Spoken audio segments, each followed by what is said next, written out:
പരിശുദ്ധ ഔഗേൻ ബാവ തിരുമേനി താഴ്മയുടെ നിറകുടമായിരുന്നു. താഴ്മ പഠിക്കണമെങ്കിൽ അങ്ങോട്ട് നോക്കിയാൽ മതി എന്ന് പറയത്തക്ക വിധം അത്രമാത്രം സ്വയം താഴ്മ ധരിച്ചയാളാണ്. അദ്ദേഹത്തിൻ്റെ മുൻഗാമി പരിശുദ്ധ ബസേലിയോസ് ഗീവർഗീസ് തുതിയൻ ബാവ അദ്ദേഹത്തെക്കുറിച്ച് പറഞ്ഞിട്ടുള്ളത്, നമ്മുടെ പിൻഗാമി താഴ്മ ധാരാളമുള്ള ആളാണ്, എന്നാൽ താഴ്മ ഒരല്പം കൂടിപ്പോയോ എന്ന് നമുക്ക് സംശയം തോന്നുന്നു എന്നുള്ളതാണ്. അത്തരത്തിൽ താഴ്മ ധരിച്ചയാളായിരുന്നു. എന്നാൽ സഭയ്ക്ക് അപകടമുണ്ടാകാൻ പോകുന്നു എന്ന് കണ്ടതായ ഒരു സാഹചര്യത്തിൽ ഒരു കുഞ്ഞാടിനെ പോലെ മൗനിയായിരുന്നതായ പരിശുദ്ധ ബാവ തിരുമേനി സിംഹത്തെ പോലെ എഴുന്നേറ്റ് ഗർജിക്കുവാനും മടിച്ചില്ല എന്നുള്ളത് പ്രത്യേകമായിട്ട് നമ്മൾ ഓർക്കേണ്ട കാര്യമാണ്.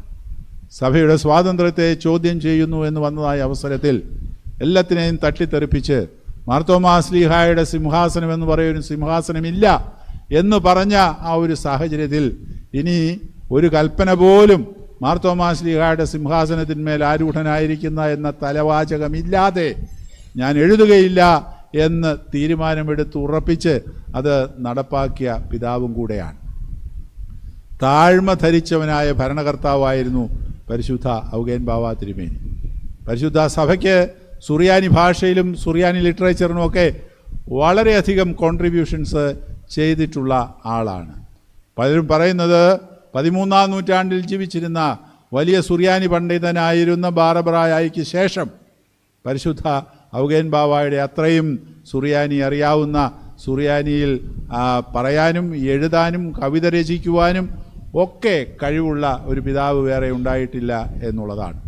അദ്ദേഹം സുറിയാനിയുടെ ഉറവിടത്തിൽ തന്നെ പോയി സുറിയാനി പഠിച്ചു. നാട്ടിലെ പ്രാരംഭ പഠനങ്ങളൊക്കെ കഴിഞ്ഞതിന് ശേഷം അതിനുശേഷം ഇവിടെ വന്ന് മെത്രാപ്പൊലീത്തായി സ്ഥാനമേറ്റതിന് ശേഷവും അനേകം പീഡനങ്ങളും പ്രയാസങ്ങളും ഏൽക്കേണ്ടതായിട്ട് വന്നു. സത്യത്തെ തിരിച്ചറിഞ്ഞാൽ ആ സത്യത്തിന് വേണ്ടി നിൽക്കണമെന്നുള്ള അദ്ദേഹത്തിൻ്റെ ദൃഢനിശ്ചയം അത് സ്വന്തക്കാരുടെയും സ്വന്തം ആളുകളുടെയും കയ്യിൽ നിന്ന് ശത്രുത പിടിച്ചു പറ്റുവാനായിട്ട് കാരണമാക്കി. അങ്ങനെ അവരെല്ലാവരും അദ്ദേഹത്തെ ദ്രോഹിച്ചു.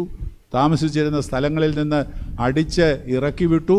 അതുപോലെയുള്ളതായ തിക്താനുഭവങ്ങളെല്ലാം നേരിടേണ്ടി വന്നിട്ടും താൻ എടുത്തതായ നിലപാടിന് യാതൊരു മാറ്റവുമില്ലാതെ കാതോലിക്കേറ്റിൻ്റെ സ്വാതന്ത്ര്യത്തിനും കാതോലിക്കേറ്റിൻ്റെ വലിയ ഉയർച്ചയ്ക്കും വേണ്ടി അവസാനം വരെ നിലകൊള്ളുകയും അവസാനം മാർത്തോമാ ശ്ലീഹായുടെ സിംഹാസനത്തിൽ ആരൂഢനായിരിക്കുന്ന പൗരസ്ത്യ കാതോലിക്കായി വിരോധിക്കപ്പെടുകയും ചെയ്ത വന്യ പിതാവാണ്.